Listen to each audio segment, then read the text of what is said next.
안녕하세요. 저는 올해 36살인 미혼 여성입니다.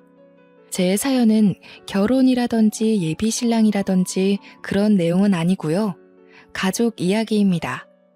저는 딸만 셋인 집에서 막내딸로 태어났는데요. 위에 언니들은 연년생이고 저만 언니들과 한 9살에서 10살 정도 차이가 납니다. 이 얘기를 하면 주위에서는 막내딸의 늦둥이라서 사랑 많이 받고 자랐겠다고 부러워들 했지만 그 말을 들을 때마다 저는 그저 웃으며 자리를 피합니다. 저는 남들이 부러워할 만한 애정을 받아본 적이 없거든요. 오히려 그 반대로 부모님의 무관심 속에서 컸어요. 부모님 원망도 많이 했는데 오늘 이 시간을 통해서 부모님을 향했던 어리석은 미움을 털어버리고자 컴퓨터를 켰습니다. 저는 딸 집안의 막내딸로 태어나 아직 미혼인 상태인데요. 반면 언니들은 둘 다 시집을 갔습니다.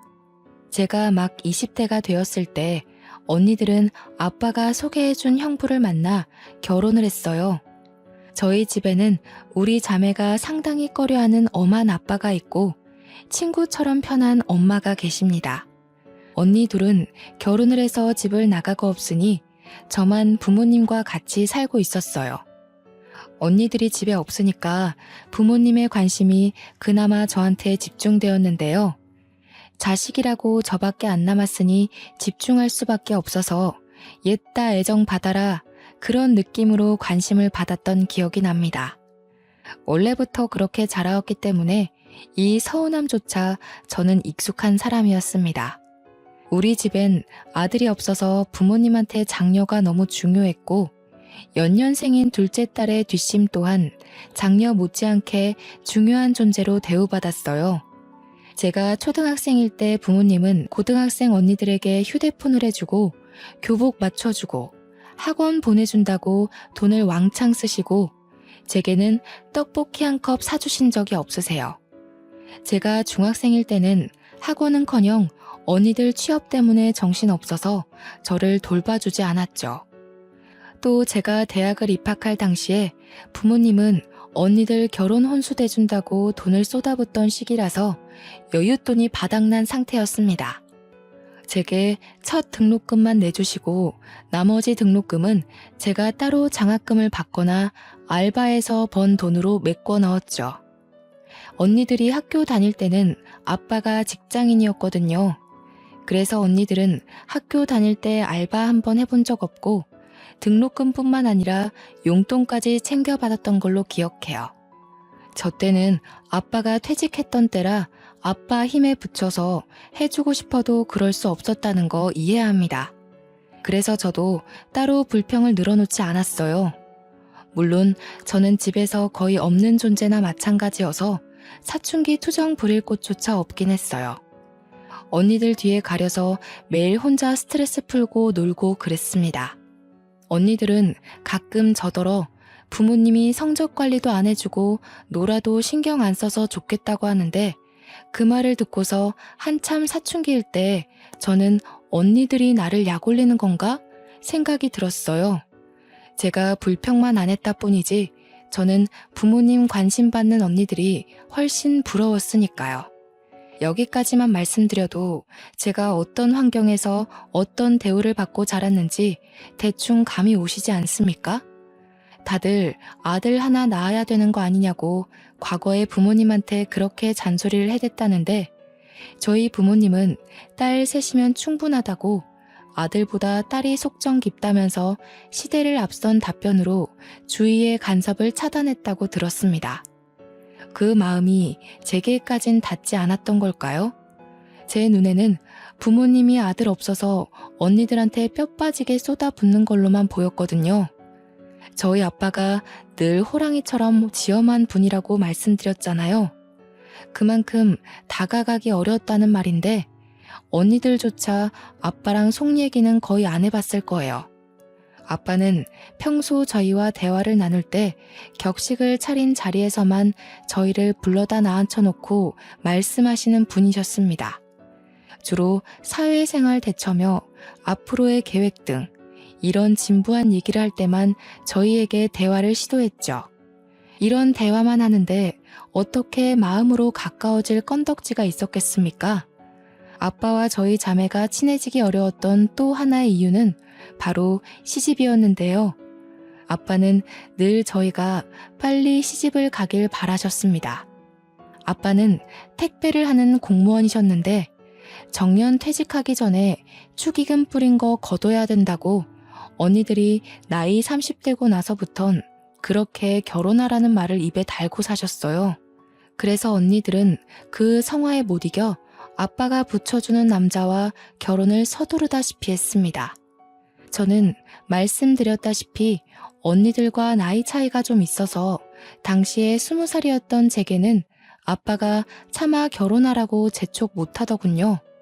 언니들이 나이 40일 때 저는 그때서야 30대가 되었는데요. 그쯤에는 아빠는 당연히 퇴직하고 연금을 받고 있었고 저는 돈을 보태어 부모님께 생활비를 드리며 직장 생활을 하고 있었습니다. 그런데 제가 30살이 되니까 아빠가 이젠 제게도 슬슬 결혼 얘기를 하시더라고요. 너는 언제까지 시집도 안 가고 이렇게 살 거니? 어디 좋은 남자 없어? 네 나이 되면 주변에서 소개팅도 들어오고 한다던데 어째 너는 그런 것조차 하나 없냐? 나는 아직 결혼 생각 자체가 없어. 주위에서 소개팅 들어와도 내가 안 받겠다고 하니까 아빠가 모르는 거지. 결혼하고 싶은 사람이 생기면 그때 돼서 생각해 볼게. 그게 언젠데? 아빠 죽으면 그때 갈래? 부모 하나 없이 결혼하면 그것도 요즘은 흠이다. 널 늦게 낳아서 그렇잖아도 우리가 사돈 될 사람보다 나이도 많을 텐데 우리 죽고 없으면 너 누구 손잡고 직장 들어갈래? 무슨 말을 또 그렇게 해. 그럼 내가 아무 남자 붙잡고 결혼했으면 좋겠어? 아빠 말대로 시기 맞춰서 억지로 결혼했는데 만약 불행하면? 그건 내 책임이라고 할 거야? 아빠는 결혼이 급하지 않다는 제 생각을 충분히 알 텐데도 저만 보면 결혼 얘기를 꼭 꺼냈습니다. 그래서 최대한 아빠와 말다툼하지 않으려고 아빠가 결혼 얘기할 낌새를 보이면 그 자리를 급히 피하곤 했죠. 그렇다 보니 예전보다 더 아빠와의 대화가 줄어들었어요. 엄마는 아빠가 퇴직하는 바람에 요즘 일도 없고 집에만 있어서 적적하다고 말동무 좀 되어주라고 하는데 저도 그러고 싶었어요. 그런데 매번 결혼 얘기로 이어지니까 선뜻 아빠한테 다가가는 게 좀 꺼려지더라고요. 한 번은 아빠의 쓸쓸함을 위해서 부모님이랑 함께 모처럼 소주 한잔 하는 시간을 가졌었는데요. 오붓하고 즐거운 분위기를 만끽하고자 했던 건데 아니나 다를까 아빠가 또 결혼 잔소리를 하는 겁니다. 언니들은 시집 잘만 갔는데 너는 왜 그렇게 못 가냐? 도대체 뭐가 문제니? 내가 네 언니들에 비해 너를 신경 못 써주긴 했지만 해도 너무할 정도로 남자를 안 만나니까 아빠가 걱정이 돼서 그래. 내가 안 만나고 싶어서 없는 거라니까? 솔직히 나는 혼자가 좋아. 결혼도 하고 싶은 사람이 생겨야 하는 거지. 그런 남자가 안 생기면 그냥 혼자 살아도 될 것 같아. 이거 싫고 저거 싫고 그래서 어떻게 결혼해서 남편이랑 어울려 살래? 혼자 살면 그건 뭐 좋은 줄 알아? 나중에 다 죽고 너 혼자 세상에 남겨지면 그것만큼 후회되는 일이 없을 거다. 아빠야말로 왜 이렇게 결혼에 집착해? 어차피 언니들 결혼한 걸로 아빠가 뿌렸던 축의금 다 거뒀잖아. 그럼 됐지. 뭘 나한테까지 바래. 뭐야? 거두긴 뭘 거둬? 아빠가 어디 남들 결혼식에만 돈 뿌린 줄 알아? 돌잔치며 백일잔치며 돈을 안 들인 곳이 없어. 누가 그러래? 그래서 내가 일찌감치 말해줬잖아. 나는 결혼 생각 없으니까 더 이상 돈 뿌리지 말라고.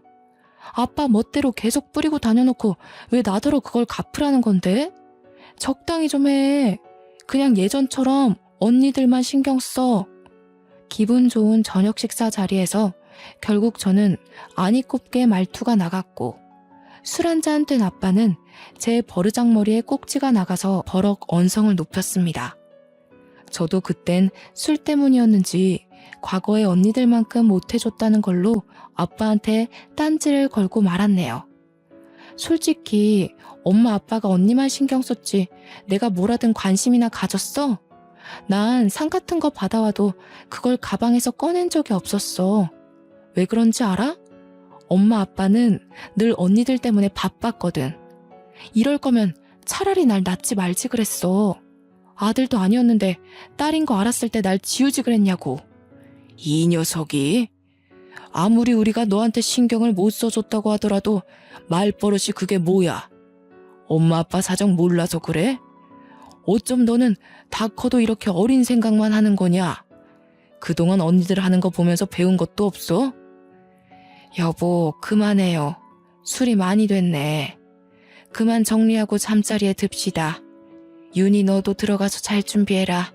이건 내일 엄마가 정리할 테니까. 엄마가 제지하는 덕에 아빠와 저는 그쯤하고 그칠 수 있었으나 저는 그날로 아빠를 멀리했습니다.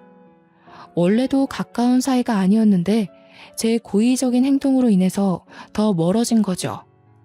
그렇게 아빠한테 삐친 채로 말 한마디 안 하고 지낸 지 한 달이 지났을까요? 회사에서 일하고 있었는데 엄마한테 전화가 오더라고요. 엄마는 보통 제가 근무 중인 거 알아서 그 시간에는 전화를 안 걸어요. 그런데 그날따라 연달아 2번이나 전화 오길래 받아봤는데요. 다름 아닌 아빠가 교통사고로 병원에 있다는 연락이 아니겠습니까? 놀란 저는 근무지에 얘기하고 얼른 병원으로 달려갔습니다. 가니까 엄마가 아직 눈 못 뜨고 있는 아빠 옆에서 아빠 손을 잡고 앉아있더라고요. 어떻게 된 거냐고 물어보니까 엄마가 망연자실한 표정으로 말씀하셨어요. 네 아빠 곧 생일이잖니. 신발 하나 사주려고 택시 타고 백화점 가는데 웬 중앙선을 넘어온 차가 우리 택시 쪽으로 돌진하는 거야. 기사님이 그걸 피하려다가 콘크리트 옹벽을 들이받았어. 지금 기사님도 많이 다쳐서 가족들 오고 난리도 아니었다. 사고 때에 아빠랑 기사님 쪽으로만 강하게 부딪혀서 엄마는 무사했다고 들었습니다. 엄마도 이마랑 팔꿈치 쪽에 작은 타박상이 있었지만 엄마가 이건 아무것도 아니라면서 아빠 어떡하냐고 눈물을 보이시더라고요. 저도 마음이 안 좋았어요. 의식을 못 찾고 계시는 거면 가벼운 사고는 아니란 거잖아요. 또 아빠가 호흡기를 끼고 있는데 어떻게 마음이 아무렇지 않을 수 있겠습니까? 나중에 의사가 와서 하는 말로는 아빠한테서 뇌출혈 증상 말고는 따로 보이는 외상이 없다고 했으나 정확한 건 아빠가 깨어나고 정밀 검사를 좀 더 진행해봐야 알 수 있다고 했습니다. 저는 불안한 마음으로 다음날 연차까지 내면서 엄마와 아빠 옆을 지켰는데요. 그날 밤늦게 아빠가 깨어나신 거 있죠? 어차피 다음날 검사를 할 수 있기에 일단은 기다려야 했는데 문제는 그게 아니었습니다. 엄마는 깨어난 아빠의 모습을 보고는 평소와 다르다고 했습니다. 아빠가 어딘가 모르게 발음이 어눌하고 시선을 잘 못 맞췄어요. 저와 엄마가 하는 말을 잘 알아듣지도 못했고 우리를 아예 못 알아보는 것 같았죠. 말도 잘 안 하시는 데다가 인지 능력도 떨어져 보였습니다. 급한 대로 간호사를 불러서 상태를 확인을 했는데 간호사 표정이 안 좋더라고요. 왜 그러냐고 물어봐도 간호사는 증상이 예상외로 안 좋다고만 대답할 뿐 선뜻 정의를 내려주는 게 아니라서 더 묻지는 못했습니다. 다음날 정밀 검사를 몇 차례 더 진행했는데 그때서야 간호사 표정이 왜 그랬는지 알 수 있었죠. 아니나 다를까 아빠가 외상성 치매 증상이 나타났다고 하는 거 아니겠어요? 교통사고 후유증이라는데 사고로 인해 뇌신경이 크게 흔들려서 손상이 되어 버렸다고 합니다. 그날로 아빠는 62살이란 젊은 나이에 조기 치매 판정을 받았습니다. 완전 집안의 날벼락이 떨어진 셈과 같았죠. 엄마와 저는 너무 큰 충격을 받아서 한동안 크게 상심했습니다. 어제까지만 해도 멀쩡하던 아빠가 한순간에 말도 제대로 못하는 어린아이가 되어버렸어요. 제게 결혼 언제 할 거냐면서 눈을 무섭게 뜨고 몰아붙이던 저희 아빠가 이젠 제 눈도 못 마주친다고요. 이건 아빠와 다투는 바람에 아빠가 미워서 계속 피해 다녔던 상황과는 확연히 다르잖아요. 우리 아빠가 치매라니. 저는 저를 알아보지 못하는 아빠의 모습을 받아들이기가 너무 힘겨웠습니다. 한참 상심 끝에 저는 연락 뜸하게 지냈던 언니들에게 이 사실을 알렸고 언니들이 그 주 주말에 병원을 찾아왔어요. 다른 지역에 사는 사람들이라서 본래 하던 일도 있고 주말에 시간 맞춰 오느라 다소 늦게 아빠를 살피러 왔는데요. 그래도 윤이 있어서 다행이다. 엄마 혼자 있었으면 봐주기 힘들었을 거잖아. 이게 보험 처리가 되는 문제였던가? 보험사 연락해봤어? 뇌 손상이라고 하더라도 치매 쪽으로 빠지면 보험에 불리하다는 말을 들은 것 같은데 우선 여기 있지 말고 요양병원으로 옮기는 것부터 하자. 여기 병원 돈 많이 나와. 명절이 아니고서야 만날 일이 없어서 언니들과는 오랜만에 만나는 거였습니다. 그런데 저와 엄마와 달리 언니들은 아빠 증세를 보고도 생각보다 덤덤한 반응이더군요. 사정을 더 들어보니까 둘째 언니는 이미 심호되는 사람이 치매로 있었고 첫째 언니는 아빠한테 어릴 때 싸대기 맞은 기억 때문에 원래부터 아빠를 별로 안 좋아했던 거였어요. 그래도 그렇지 부모님이 사고가 나서 평생 장애를 안고 살게 생겼는데 너무 무심한 거 아닌가 싶더라고요. 아빠 병원비 나 혼자 감당하기 어려워. 당분간 검사도 주기적으로 받아야 된대. 엄마랑 나 생활할 돈 다 쏟아 부어도 부족할 판이야. 언니들이 돈 좀 보태줘야 돼. 우리 부모님 일이니까 저는 당연한 일이라 생각하고 제안했던 건데 형부들도 그렇고 언니들도 그렇고 제 말에 선뜻 대답하지 않는 겁니다. 서로 눈치를 보고 있는데 그 꼴이 딱 봐도 돈 나가는 게 아까워서 고민하는 모습이었습니다. 아이고 됐다. 무슨 가정 있는 사람들한테 돈을 달라고 하니 자기 식구들 먹고 살 여건도 빠듯할 텐데. 내가 저기 외가 쪽에 알아볼 테니까 너희들은 아빠 신경 쓰지 말고 한 번씩 안부 전화나 줘. 바쁜데 그만 돌아가도 좋아. 아무래도 엄마 또한 언니들과 형부들의 태도를 눈치챘나 봅니다. 괜히 거절당할 게 뻔해 보였는지 애초에 도움을 청하려고 하지도 않더라고요. 저는 이건 아니지 싶어서 막내지만 다 큰 언니들 앞에서 한 소리하고 말았습니다. 자식들이 버젓이 있는데 뭐하러 남한테 돈을 빌려. 우리가 보태서 아빠 병원비 하면 돼. 언니들이 좀 보태줘야지. 형부들 돈 많은 사람이잖아. 다른 사람도 아니고 우리 아빠가 위급해. 아빠가 언니들한테 쏟아부은 돈이 얼만데 병원비 한 번 대주는 게 그렇게 싫어? 아빠한테 쓰는 돈이 아까워서 이러는 거야? 넌 따로 챙길 식구가 없으니까 그런 맘 편한 소리 하는 거지. 그리고 아빠가 우리한테 돈 쏟아부었다고 해서 우리가 마냥 행복했을 것 같니? 나랑 언니는 그게 제일 불행이었어. 제발 아빠가 우리한테 신경 좀 꺼주길 바랬다고. 사사건건 간섭받는 게 얼마나 숨막히는지 모르지 넌? 됐어. 우리끼리 싸워봤자 뭐해. 윤희야, 일단 병원비에 대해서는 우리가 의논해보고 연락해줄게. 근데 언니가 한마디만 하자. 보이는 대로만 생각하지 마. 우리한테는 아빠 울타리가 지옥이나 다름없었어. 저는 그냥 자식된 도리로서 병원비 좀 보태달라고 했을 뿐인데 제가 이런 경고까지 들어야 할 정도로 잘못했던 걸까요? 첫째 언니나 둘째 언니나 제 말에 울컥해서 아빠에 대한 반감을 고백했는데 이 자리에 아빠가 있다는 것도 잊었나 봅니다. 아무리 아빠 정신이 온전치 못한 상태라고 해도 아빠가 함께 있는 자리였단 말이에요. 어떻게 저리 기본적인 도리도 없을 수가 있죠? 엄마는 이미 언니들을 등지고서 아빠만 살피고 있었는데 표정을 보니까 언니들한테 실망한 기색이 역력했어요.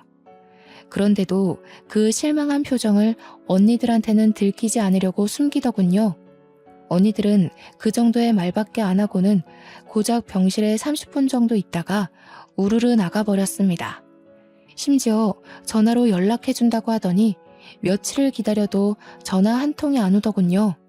그래서 제가 작은 언니한테 먼저 전화를 걸었습니다. 내 돈이 아니잖아. 나도 그날 집에 내려가는 길에 네 형부랑 많이 다퉜어. 지금 합의본 액수가 한 100만 원이거든? 더는 어려워. 100만 원? 아니 병원비에 앞으로 요양비까지 들어갈 돈이 많아.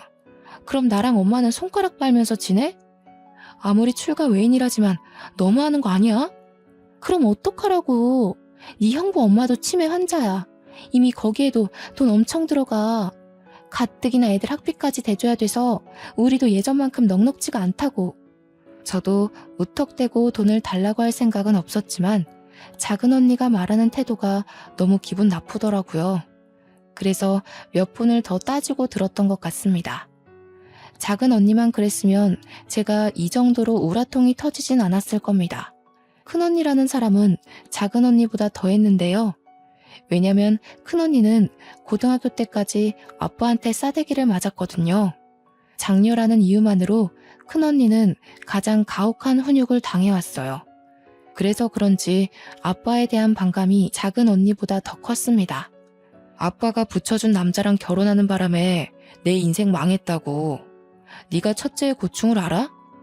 내가 첫째라고 너희들 대표에서 얼마나 혼났는데. 네가 잘못해도 내가 맞고 윤정이가 잘못해도 내가 맞았어. 너라면 아빠가 곱게 보일 것 같니? 사춘기야. 언니가 지금 나이가 얼만데 사리분별을 못해? 아빠가 아픈데 그때 반감을 이렇게 풀면 어쩌자는 거야. 그건 그거대로 아빠한테 사과를 받던가 한바탕 싸우던가 뭘 하든 나중에 할 일인 거지. 여기서 그 얘기가 왜 나와? 네가 뭘 알겠니? 윤정이 집에서 100만 원 해준다고 했다며? 나도 100만 원밖에 못 해주니까 정 힘들면 네가 좀 아껴서 살아. 넌 네가 번 돈 너한테만 쓰잖아. 그리고 너는 아빠가 남자 안 붙여줬지? 그것만으로도 행운인 줄 알고 아빠한테 은혜 갚는다 생각해. 제가 결혼 정년기가 되었을 땐 아빠가 퇴직하는 바람에 어쩔 수 없이 아빠로부터 소개를 받지 못했던 거였는데요. 그걸 저더러 특혜라고 생각하라는 큰언니 말이 너무 어이없지 않습니까? 언니들이 아빠한테 가장 크게 서운해한 점은 다름 아닌 결혼 때문이 가장 컸습니다. 언니들은 막상 결혼할 때는 좋다고 결혼해놓고 부부싸움을 하기만 하면 자신들의 인생을 이렇게 만든 아빠를 욕했어요. 아빠 덕분에 의사 사모님, 대기업 과장 사모님 소리 듣고 살면서 늘 불평불만이 많았죠. 저도 더는 구질구질하게 애걸하고 싶지 않아서 언니들에게 고작 200만 원의 도움만 받았고 나머지는 제가 아끼고 아껴서 모든 걸 해결했습니다. 어쩔 수 없이 대출까지 받으면서요. 그렇게 아빠가 태어날 때까지 부지런히 아끼며 살다가 의사가 더는 손댈 방도가 없다고 하여 아빠를 모시고 집으로 귀가하였습니다. 일상처럼 완벽하게 복귀될 거라는 기대는 당연히 안 했어요. 치매에 대해 많이 검색도 하고 조사도 해봤거든요. 그래서 매사에 불안한 마음으로 출근을 했는데요. 아니나 다를까 한날은 퇴근하고 갔더니 엄마가 급하게 외출 준비를 하고 있는 겁니다. 엄마한테 어디 가냐고 물었더니 아빠가 집을 나갔다는 거 아니겠어요?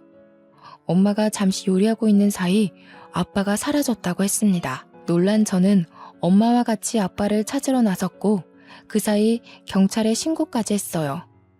다행히 아빠가 가지고 있는 휴대폰 덕분에 위치 추적을 해서 찾을 수 있었습니다. 그날 이후 엄마는 아빠와 자신의 손목을 끈으로 연결하고서 잠을 청했는데요. 엄마도 아닌 척하지만 그날 많이 놀란 것 같았어요. 이걸 다행이라고 해야 할지 모르겠지만 아빠는 대소변을 못 가리거나 아이처럼 음식으로 장난치는 증상은 없었습니다. 그러나 유독 돈에 집착하는 모습을 보였어요. 10원 하나라도 누가 자기 돈에 손을 대기만 하면 버럭 소리 지르면서 근처도 못 오게 하더라고요. 아빠는 그렇게 집에 있는 현금과 통장을 매일 매시간 확인하고 만지고 감췄습니다. 그런데 문제는 아빠가 아빠 돈뿐만 아니라 제 돈도 엄마 돈도 모조리 다 숨겨버린다는 겁니다. 자기 것도 아닌 카드랑 통장까지 모두 보이기만 하면 다 제 것으로 여기며 훔쳐갔어요.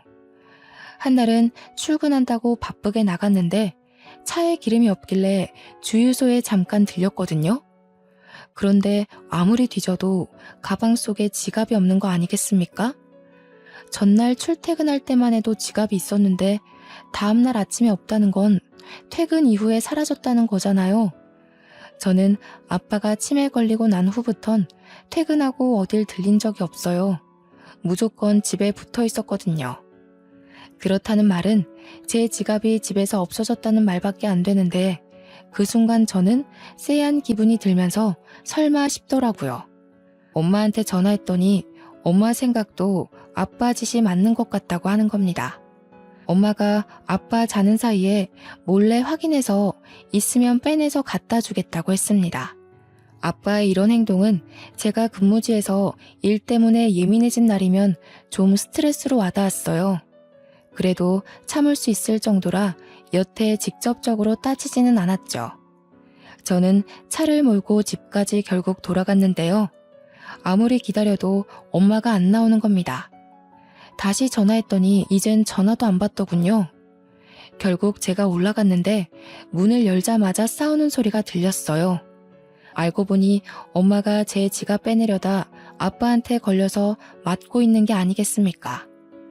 놀라서 신발도 못 벗고 들어가 아빠를 말렸는데 이번엔 아빠가 저를 모르는 사람 취급하며 저한테 손찌검을 하려고 하더라고요. 그걸 또 엄마가 일어나서 말리고 아주 난장판인 순간이었습니다. 안 그래도 회사 지각에 차 기름 넣을 시간까지 없어서 예민한 상태였는데 결국 저는 여태 쌓여있던 불만을 모두 터뜨리고 말았습니다. 제발 좀 그만해 아빠. 우리 힘들어. 아빠 때문에 안 그래도 살기 힘들다고. 아빠가 이렇게 우리 숨통 조르지 않아도 엄마랑 나 죽을 것 같이 힘들어. 아빠 때문에 나 회사 잘리면 아빠 뭐 먹고 살 건데?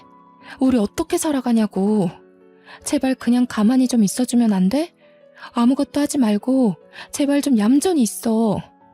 그러면 안 되는 줄 알지만 제가 울면서 악을 썼더니 아빠가 올리고 있던 손을 내리더군요. 그리곤 엄마를 밀치고 다시 제 지갑을 들고 가 꽁꽁 숨기는 짓을 이어갔어요. 말이 안 통한다는 건 이미 아빠가 치매 판정을 받았을 때부터 알았던 사실인데 그 순간엔 알고 있는 그 사실마저 모든 게 원망스럽더라고요. 저는 그 자리에서 한참이나 서럽게 울었습니다. 다 포기하고 아무것도 안 하고 싶었어요. 그땐 차라리 아빠를 요양병원에 보낼까 생각도 했어요. 그런 생각을 입 밖으로 꺼낸 적은 없는데 제가 지쳐 보이고 금방이라도 다 내려놓을 것처럼 보였는지 엄마가 한날 저한테 그런 말을 하더라고요. 우리 윤희한테는 해준 게 없는데 엄마 아빠가 참 모질게도 끝까지 이러지? 엄마가 너한텐 항상 미안해. 늘 언니들한테 선수 뺏겨서 많이 억울했을까. 아쉬운 소리 하는 걸로 들릴지 모르겠지만 엄마는 지금 네가 있어서 얼마나 힘이 되는지 몰라. 엄마는 힘 닿는 데까지 네 아빠를 직접 보필하고 싶어. 참 염치 없지만 미안하구나, 딸아. 저는 아빠가 싫어서 이렇게 피폐해진 게 아니었어요. 그냥 상황이 그럴 수밖에 없었을 뿐이라고 봐요. 그래서 엄마가 하는 말에 저는 또 한 번 흐트러진 정신을 다잡으려 안간 힘을 썼고 주저앉고 싶은 마음을 겨우 참았습니다. 그렇게 얼마 후 제 생일이 다가왔는데요. 주위에서 저더러 생일 축하한다고 술 한잔 하자는 약속이 많이 들어왔는데 그날은 제가 왜 그랬는지 생일만큼은 집안 생각을 하고 싶지 않아서 친구들과 보내게 되었죠. 엄마한테 문자로 오늘 생일이라서 늦게 들어갈 것 같다고 해버렸어요. 아빠가 치매 걸리고 난 후 처음으로 친구를 만나는 날이었죠. 엄마는 흔쾌히 알겠다고 해주셨고 생일 축하한다는 메시지도 함께 보내주셨습니다. 그 자리에서 저는 동료 직원 제안으로 남자까지 소개받으며 분위기를 즐기려고 애썼어요. 다들 저를 세상에서 가장 중요한 사람처럼 치켜 세워주며 태어난 것을 축하해주는데 시궁창 같던 삶에 빛 한 줄기가 새는 느낌이더라고요. 아, 그래. 나 원래 이렇게 살았지. 바깥 세상은 이리도 아무렇지 않게 돌아가고 있었지 싶었습니다. 그런데 그 즐거움을 만끽하는 것도 그리 길지 못했어요. 중간에 엄마한테서 전화가 왔는데 일단 한 번은 안 받았어요. 그리고 두 번째 왔을 때는 제가 문자로 답을 했는데요. 엄마한테서 바로 답장이 오더라고요. 아빠가 저를 찾으려고 집 앞에 나갔다가 사라졌다는 겁니다. 걱정은 되었지만 아빠가 사라지는 경우가 종종 있었기에 제가 우선 경찰에 신고하겠다고 엄마를 안심시켰습니다. 그렇게 몇 시간 후 이 차를 가기 위해 장소로 옮겨갈 때 엄마한테서 다시 걸려온 전화 한 통을 받게 되었는데요. 그날은 제 인생에서 가장 후회가 되고 아직까지도 제가 제 생일을 더 이상 축하하지 않게 된 계기가 된 날이기도 했습니다. 윤희야, 어떡하니? 네 아빠가 죽었다. 내가 잠시 네 아빠 모자 챙기러 올라갔다 온 사이에 네 아빠가 또 사고가 났어. 그런데 네 아빠가 숨을 안 쉬어. 윤희야, 어쩌니? 네 아빠 어떡하니? 그 전화를 받고 나서부터 제정신은 온전치 못했습니다. 어떻게 집까지 갔는지 구체적인 기억이 없어요.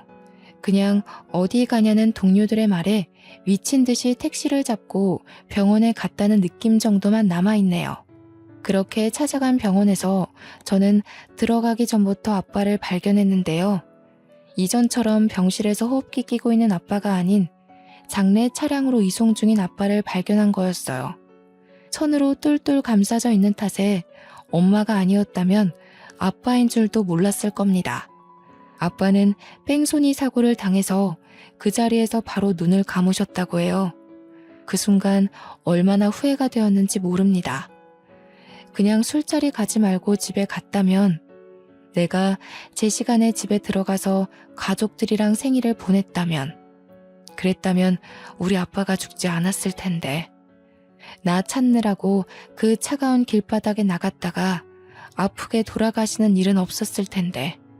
자책이 깊어지자 후회의 눈물이 흘렀고 아빠가 돌아가신 게 모두 저 때문인 것 같아서 정신적으로 너무 힘들었습니다.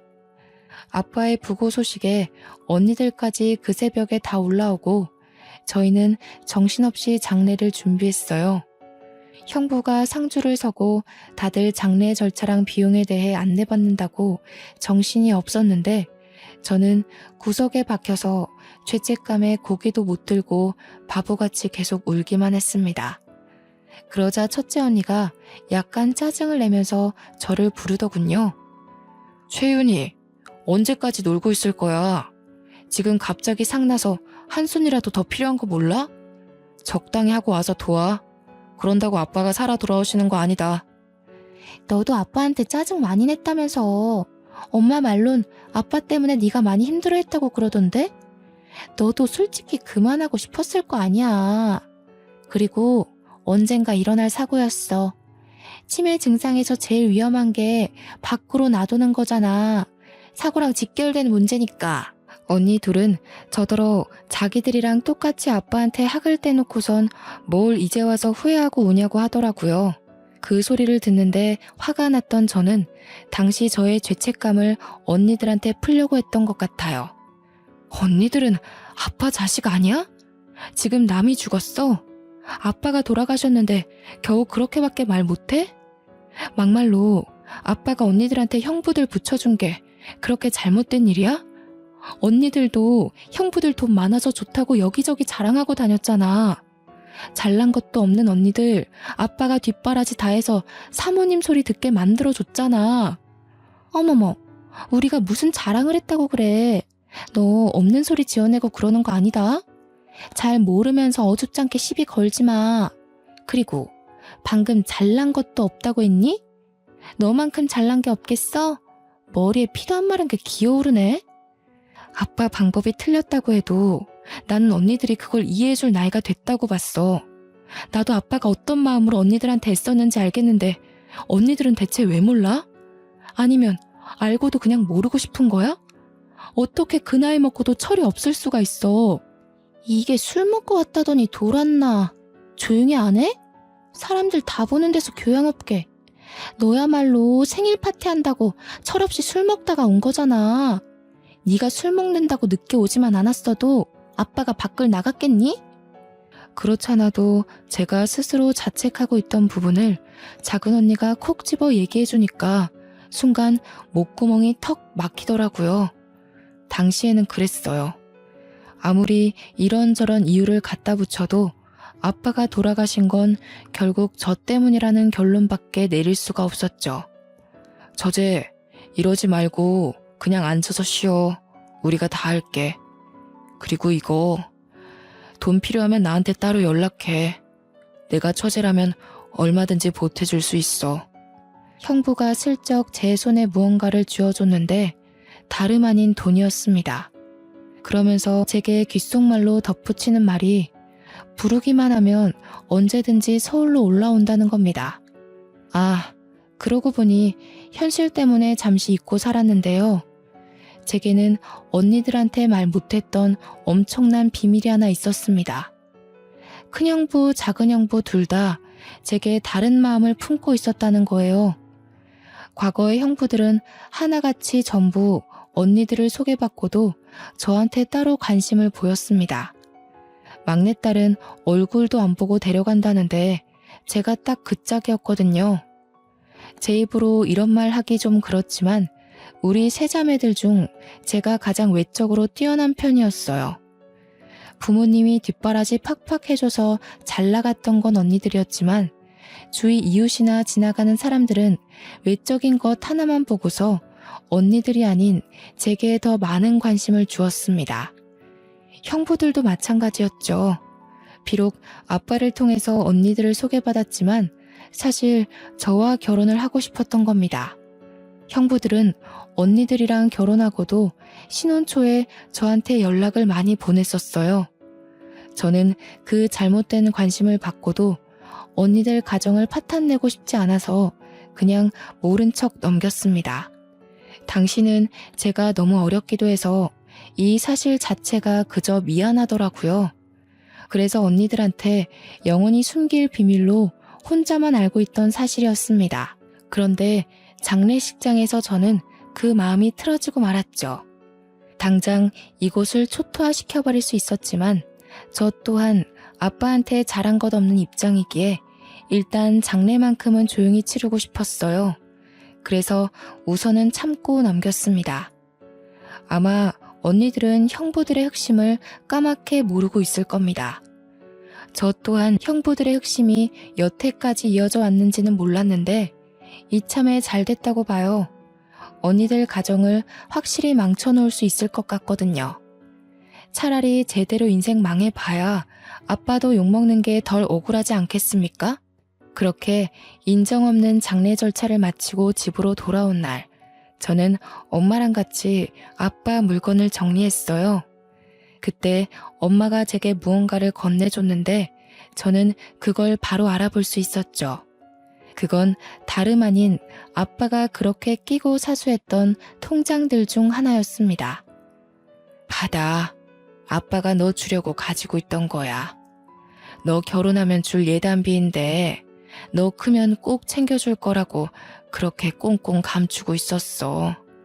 코앞에 있던 자기 딸도 못 알아봤으면서 통장 주인은 꼭 너라고 내내 당부했거든. 엄마가 힘겨운 마음을 다잡고 말하기를 아빠가 평소 엄마한테 그랬대요. 막내한테는 언니들만큼 못해줘서 늘 미안한 마음을 안고 살고 있다고요.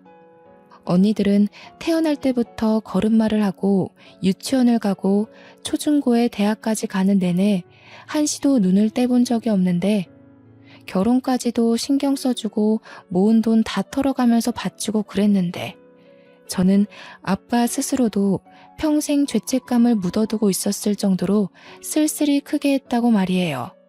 아빠도 그걸 알아서 제 생각만 하면 그렇게 미안한 마음밖에 없었다고 합니다. 그나마 저한테는 해줄 수 있는 게 이것밖에 없었기에 아빠는 연금에서 생활비를 제한 모든 돈을 차곡차곡 모았다고 했어요. 엄마가 주는 통장을 받고 그걸 펼쳐보는데 저는 바닥에 놓인 아빠의 영정사진을 차마 쳐다볼 수가 없었습니다. 통장 내용을 보자마자 눈물을 터뜨렸기 때문인데요. 통장 잔액 옆에 입금자 명이 전부 미안해 막내딸로 기재되어 있는 거 아니겠습니까? 평소 고맙다, 미안하다 이런 말 못하시는 분이라는 걸 알아서 이 간결한 표현 하나만으로도 아빠의 마음이 얼마만큼 담겨 있는지가 충분히 느껴졌어요. 아빠는 어릴 때부터 어렵게 살아서 자식만큼은 돈 때문에 걱정하지 않도록 살게 해주려고 젊은 시절부터 피땀 흘려 일만 했다고 했습니다.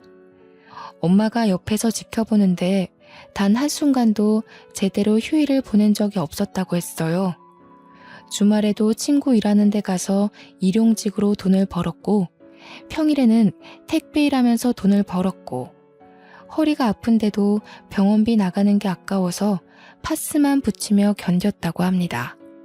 기억할지 모르겠는데 아빠가 치매 걸리고 나서 다른 건 다 기억 못해도 딸들 생일은 꼭 기억하더라고. 옛날에 그렇게 뼈 빠지게 일하면서도 너희들 생일에는 아빠가 꼭 휴일을 냈거든. 아빠한텐 그날이 유일하게 쉬는 날이었지. 그러고 보니 저희가 아주 어릴 땐 꼭 생일 때 외식을 했던 기억이 납니다. 전혀 인지를 못하고 있었는데 엄마가 말해주니까 생일마다 아빠까지 온 식구가 함께 있었던 장면만 떠오르더라고요. 그래서 아빠 사망한 그날도 제 생일인 걸 알았던 아빠가 제가 늦게까지 집을 안 오니까 무슨 일 생긴 것 같다고 나선 거였다고 하네요. 이 말을 듣고서 저는 더없이 오열을 했습니다. 아빠를 너무 몰라줬던 것 같아서 마음이 아플 정도로 미워졌어요. 그러면서 동시에 언니들을 향한 증오는 갈수록 더 커지더군요. 그래서 저는 마음을 추스르고 난 후에 바로 일을 저질렀습니다. 형부들이 제게 전화했던 녹음 내용이랑 메신저 기록을 전부 언니 둘에게 보내버렸어요. 그 뒤로 언니들이랑 형부한테서 오는 연락을 받지는 않았지만 전화 오는 횟수로 보아하니 이미 집안이 풍비박산 난 게 아닐까 확신이 들더군요. 그리고 저는 연차를 연달아 내고서 엄마와 함께 휴양지로 가 마음을 더 추스르고 오기로 결정했습니다. 엄마랑 바로 다음날 집을 떠났어요. 언니들이랑 형부가 저희 집을 찾아왔을지도 모르겠네요. 이 글은 현재 태국에서 2주째 지내다가 시간이 나서 작성 중에 있습니다. 아빠가 돌아가신 지 아직 한 달도 채 되질 않았어요. 저와 엄마의 마음은 많이 괜찮아졌으나 그래도 아직은 시간이 더 필요할 듯합니다. 그리고 아빠가 제게 주려고 모았다던 예단비 있잖아요. 그걸 차마 다시 꺼내볼 용기도 없고 꼭 결혼을 해야만 쓸 수 있을 것 같아서 고이 모셔뒀습니다. 아빠가 원하는 대로 꼭 사랑하는 배우자와 결혼을 해서 훗날에도 아빠에게 받는 예단비로 기억하고 싶거든요. 아빠를 기억하는 평생이 가슴 미어지게 아프겠지만 저는 그래도 아빠를 잊고 싶지 않아요. 제 어리석은 마음 때문에 아빠를 외면하느라 못해드렸던 효도를 이렇게나마 갚아드리고 싶습니다. 영원히 아빠를 잊지 않고 마음으로 기억하면서 곁에 있는 것처럼 그리고 싶네요. 이렇게 아빠를 갑작스레 여의게 될 줄 알았다면 아빠랑 사진도 많이 찍었을 텐데 그게 가장 후회가 됩니다. 아빠랑 같이 찍은 사진이 단 한 장도 없더라고요. 사실은 아빠가 아닌 제가 너무 무심한 딸이 아니었나 싶습니다. 아직도 자꾸 아빠에게 모진말 했던 것만 기억이 나는데 이건 자식으로서 온전히 철없고 어리석었던 죄에 대해 벌 받는 거라고 생각해야겠죠. 제가 아마 제 생일을 다시 축하할 수 있을지 모르겠습니다.